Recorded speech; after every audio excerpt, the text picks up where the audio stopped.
when you imagine your own future, it opens up possibilities. But a lot of futuristic thinking actually emanates from very powerful people. So big tech, you can think of the Elon Musk of the world, presenting a vision as if it is going to happen and it's inevitable. Mm-hmm. We sometimes mistake this futurist thinking as fact when there's an agenda behind it. So Elon Musk, for example, saying that brain neural interfaces are inevitable, or that you see it in the crypto space. Crypto is inevitable, the metaverse, you name it. There might be some validity to these futures that people are imagining. There might be some good experiences that benefit everyone. But there's often an agenda, and we lose that. Mm-hmm. So we all deserve the ability to imagine these futures for ourselves and for our communities, because if we just seed ground and say, well, that's the vision, the metaverse is coming, well, it's going to look like the person who's pushing that metaverse forward and not necessarily represent a lot of people and what they want or what they need.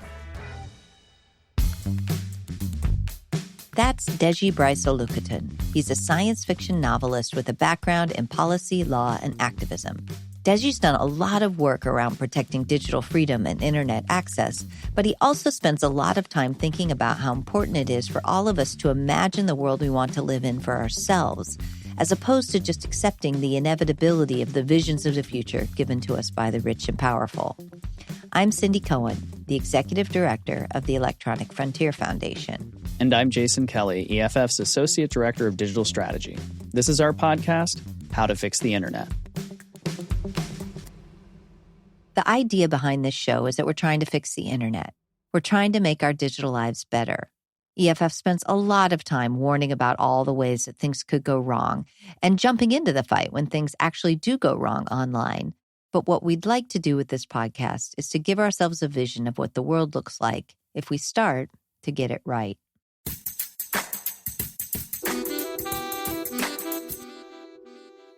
Our guest today is Deji Bryce Olukotun. In addition to being a sci-fi novelist, he currently works at Sonos, after spending a few years at Access Now, a digital rights organization that works to protect digital freedom and internet access all over the world. We started the conversation off by getting him to tell us a bit about his background in activism and policy. My journey to Access Now really began actually at PEN America, which is a free expression organization, where I helped develop some of their technology policy work with a great thinker named Larry Seams.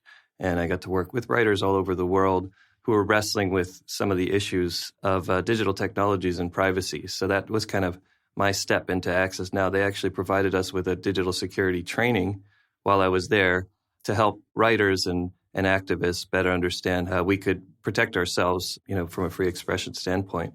Access Now was really an inspiring place to work. And what we focused on was advocacy in the global context. And we tried to develop policy strategies, but be very informed by what was happening in affected communities. So rather than try to tell people what to do, find out what they were working on, and then develop campaigns to support their work. So we wanted to be a value add, essentially. And the internet shutdown campaign was really free expression at scale. So these are critical moments in democracies, elections, protests, and governments would shut down the internet to try to clamp down on free expression. And unfortunately, it still continues today, but the activism around it is even better. So it's kind of a hopeful story in some senses. We love Access Now. EFF partners with Access Now on lots of things, and it's been so great to see the Keep It On Coalition and the other work that Access Now does, both broadly and narrowly, really take the global human rights view in a way that is just completely complementary to the work we do at EFF. We are so happy to be part of a movement now. So what are you focused on right now? Right now, my focus is a little bit more broad, and it's informed by a fellowship at the Center for Science and Imagination at Arizona State.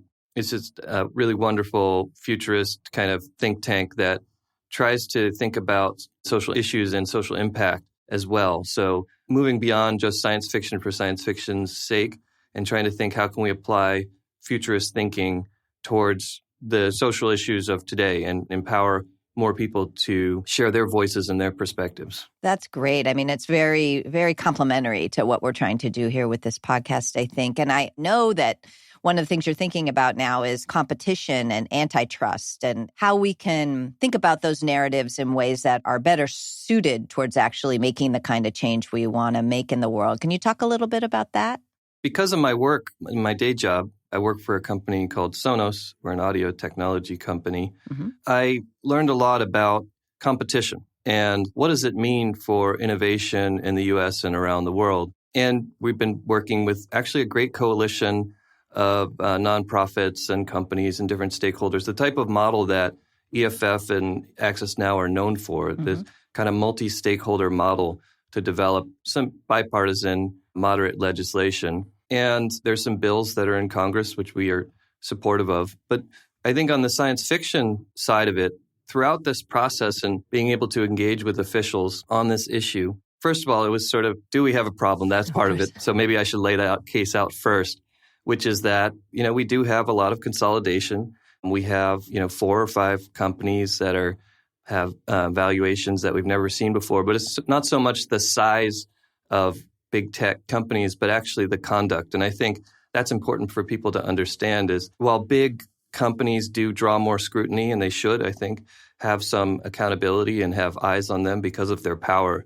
And that's actually really not what's at stake here. It's the behavior and the conduct. And that's the way competition law looks at it. There's some legislation that we think would go a long way to dealing with some of the harms that we've seen, which EFF has documented and a number of other nonprofits have as well.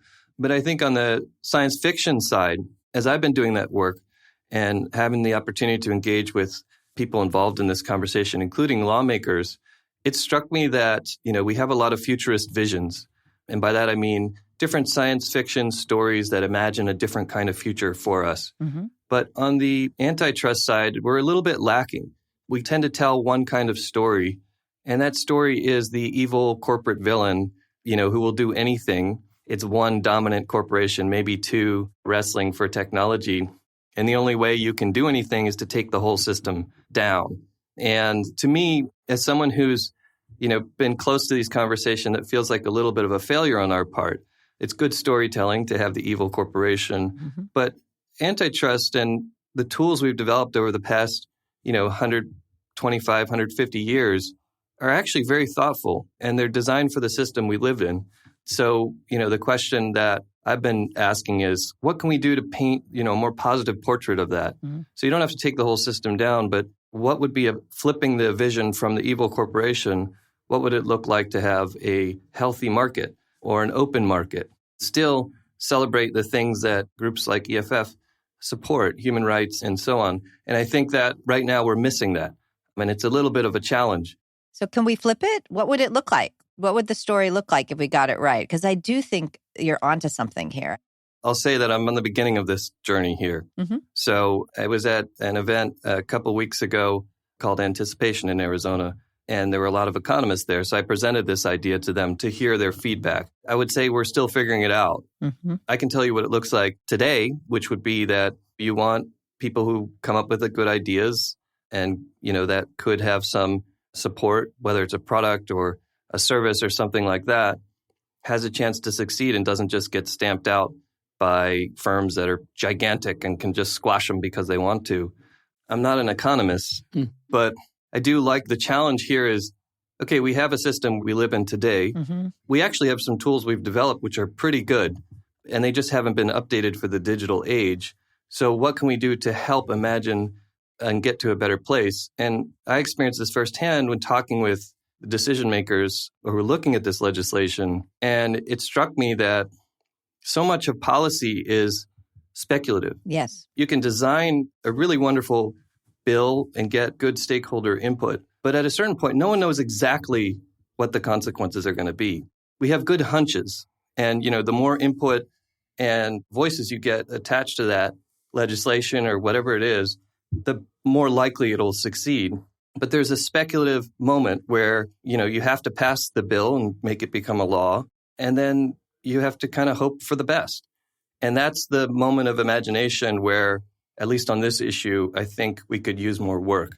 Yeah, I think that that's really right. And I agree with you at this insight that part of the policy work we need to do is to give a vision of a different world. We, like you, have felt a lot that people, and that includes policymakers, are really stuck. And I think until we can free people's imaginations to envision a more competitive, level playing field world, the more we can then start pointing them towards the kinds of policy solutions, whether that's reanimating antitrust, knocking down the Computer Fraud and Abuse Act and terms of service abuse and Section 1201 of the DMCA, all of which are wielded regularly to try to block competitors, or just pure market power to try to squash people.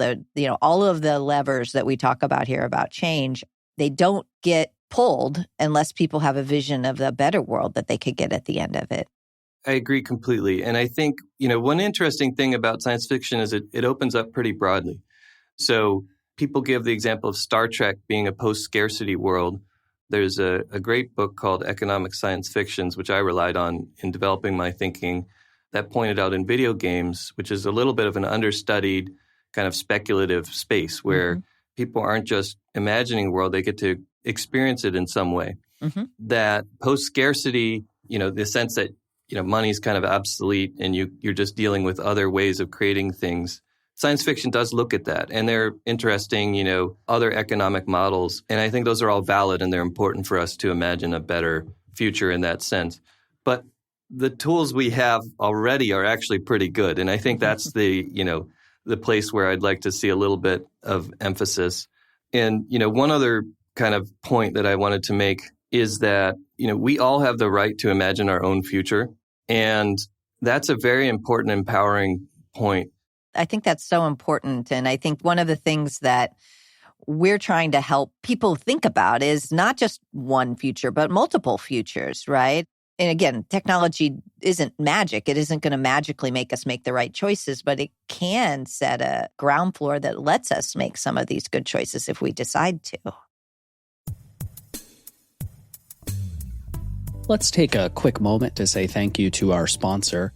How to Fix the Internet is supported by the Alfred P. Sloan Foundation's program in public understanding of science and technology, enriching people's lives through a keener appreciation of our increasingly technological world and portraying the complex humanity of scientists, engineers, and mathematicians.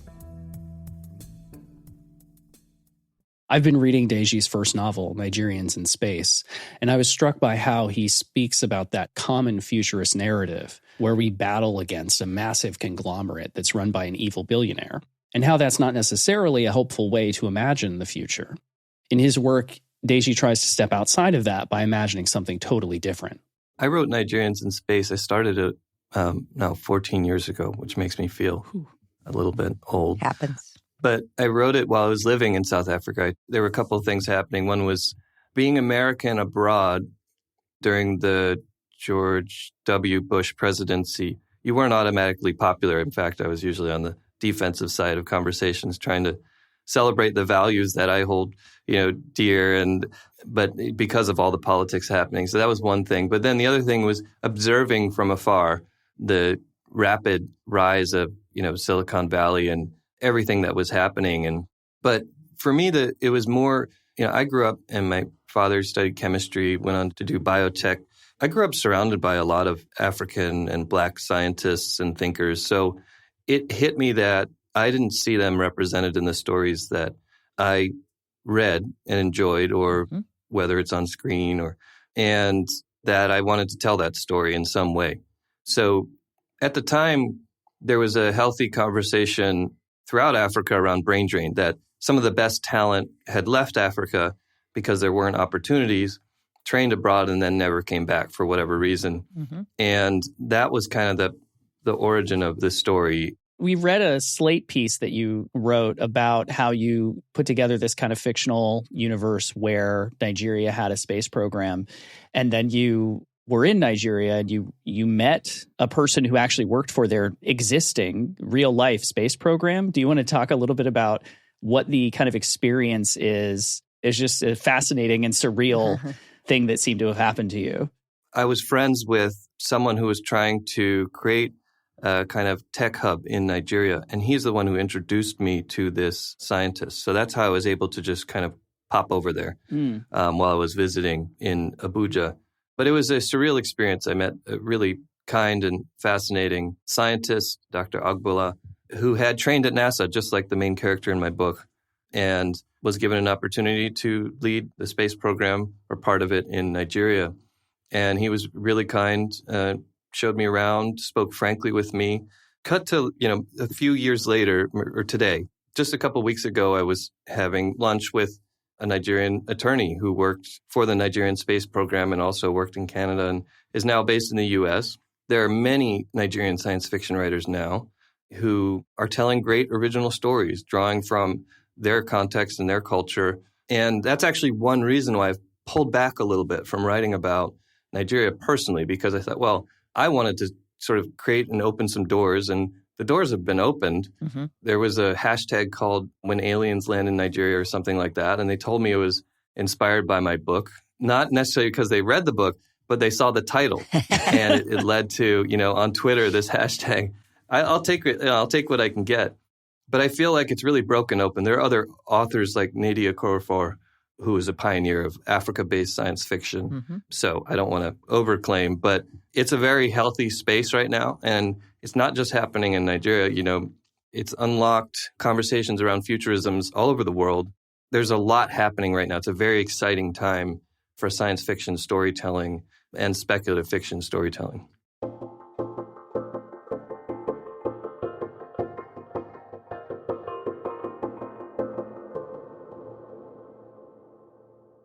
I don't know if you've thought about this a little bit, but one of the things that I think about in terms of speculative fiction and kind of civil liberties causes, freedom of expression, is that we're often challenged to try to actually capture a little bit more how hard and long some of these fights are, right? The kind of normal narrative arc isn't really how it works for those of us who do this kind of work. And have you thought a little bit about how to capture that? Because I think I worry that if we're only envisioning futures where that neat narrative arc by the, third commercial, everything is worked up and then all you have is the denouement, that isn't serving us in terms of inspiring people to get involved in the, kind of the more messy reality of these long battles for freedom of expression and other rights. You raise a really interesting point, Cindy, that my personal experience of working on some of these issues is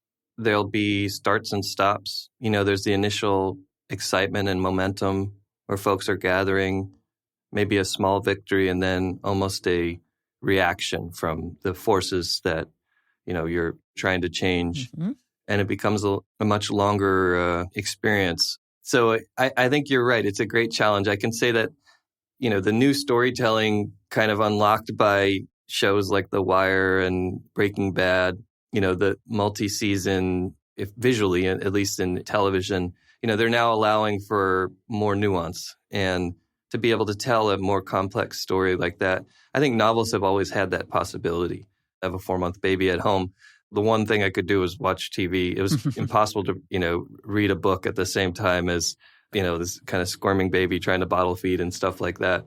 And I've been watching this series Andor, and there are a couple of kind of monologues in there. Oh, yeah. And it's within the Star Wars Disney universe. And I think they're really poignant, talking about the long battle, what it does to you when you're just fighting all the time, that you have to kind of adapt some of the mentality of the person you may be fighting against. Star Wars universe is much more binary, and it's good and evil. Yeah. And that's how it's set up. But I was actually quite moved by that. And I thought it did capture that feeling as an activist that when the victories aren't so clear and simple. We talked about the Keep It On campaign at Access Now that I helped start. And it's a really wonderful campaign. And I look at the people who are still involved today. Their tactics are more sophisticated. The advocacy is better. They've had clear victories, legislative and policy victories. And yet the internet continues to be shut down. Mm-hmm. So I think you raise a really important point, that the sort of grit and desire to stay with these efforts could use more treatment in fiction and storytelling. Yeah, I mean, I don't think I imagine a future in which, we don't need Access Now and we don't need EFF because everything is magically perfect. I don't know. I mean, sure, that's fine. I could go run my blues bar somewhere. But I think that for me anyway, and thinking about this, like the better future still has the need for people to do this kind of work, these kinds of campaigns. Instead, I think that the power differential will be better in our different world, that civil society will have a baked-in place at the table and the resources necessary to bring the voice of the community or of individuals who are impacted into the conversation in a way that, we do today, and we do pretty well considering how under-resourced we are, but that will actually be structurally built into more systems. No, I'm in complete agreement. And, one reason why I was excited, Cindy, to work for Sonos, where I work now, is that I had collaborated with Lush Cosmetics. They're kind of famous for their bath bombs, bars of soap you drop in and fizz up. Mm-hmm. And we collaborated at Access Now with Lush. And I got to see their commitment to advocacy. And so I felt, I'd seen that the campaign we were running got better because of our collaboration. They lended their resources to help us tell the story better. They taught us new ways of marketing and thinking about reaching audiences. That's one reason why I wanted to go to Sonos, is to continue working in that way. But I think one thing that I've also learned being on the corporate side is the value of many stakeholders crafting something together, mm-hmm. and that will never go away. And the best laws and policies, I really do believe, benefit from that input. So I'm very committed to that. And I think there are great groups like EFF and Access Now and events where people can come together. I do, have concern about capture of some of those spaces that what once felt like multi-stakeholder conversations are actually all funded and supported by certain voices. I'm also concerned about, the fundamentals of our democracy, what's happening for voting and elections. And mm-hmm. climate change is a real thing that I'm grateful I've been able to push forward at Sonos. We launched a climate plan like other companies, which is a lot harder than it sounds to actually put some real commitments behind it and not just say you're doing something and then not follow up. Mm-hmm. But I'm really hopeful at the same time that some of these very large challenges, we know what they are now, where people have drawn lines in the sand. They've told us, we know that climate is an existential thing. We know that having an election that we all agree to, the results is an existential thing for our democracy and all the work that needs to happen. And in some ways, I'm very hopeful about that because it shows us where we should be engaging. And the people who are engaging are very well organized mm-hmm. and smart about it. That's great. Deji, thank you so much for coming on and talking with us. I really appreciate your thoughtfulness and all the multiplicity of perspectives you bring to some of these fights that we've all been in for a long time. Thank you, Cindy and Jason. I'm so inspired by the work of EFF, and I appreciate being able to have this conversation with you today.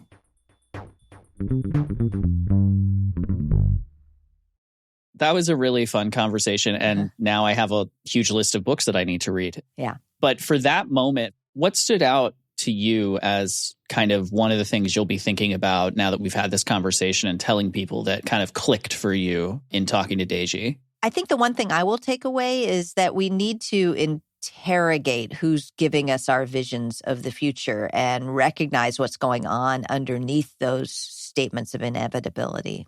Yeah, I was really struck by that, just realization that you take any of the kind of tech that is seemingly inevitable at this moment, whether it's the metaverse, brain implants, who knows what he mentioned, and other things, and you realize that there are people who are saying it's inevitable, who stand to make a lot of profit from it, regardless of kind of how effective and interesting and useful and interoperable and all these other things it is. And what Deji said specifically was, we have the right to imagine our own futures. Yes. And I think that's the point that I'm going to remember, is just that if anyone is trying to stop you from doing that, you have to really think about why. Well, that's it for this episode of How to Fix the Internet. Thank you so much for listening. If you want to get in touch about the show, you can always write to us at podcast@EFF.org or check out the EFF website to become a member, donate, or pick up some merch. It's been said that EFF is a clothing company with a law firm on the side because people love the hoodies. This podcast is licensed Creative Commons Attribution 4.0 International and includes music licensed Creative Commons Attribution 3.0 unported by their creators. You can find their names and links to their music in our episode notes or on our website at EFF.org/podcast. Our theme music is by Nat Keefe of Beatmower with Reed Mathis. How to Fix the Internet is supported by the Alfred P. Sloan Foundation's Program in Public Understanding of Science and Technology. Thank you so much for listening and for supporting digital rights. I'm Jason Kelly. And I'm Cindy Cohen.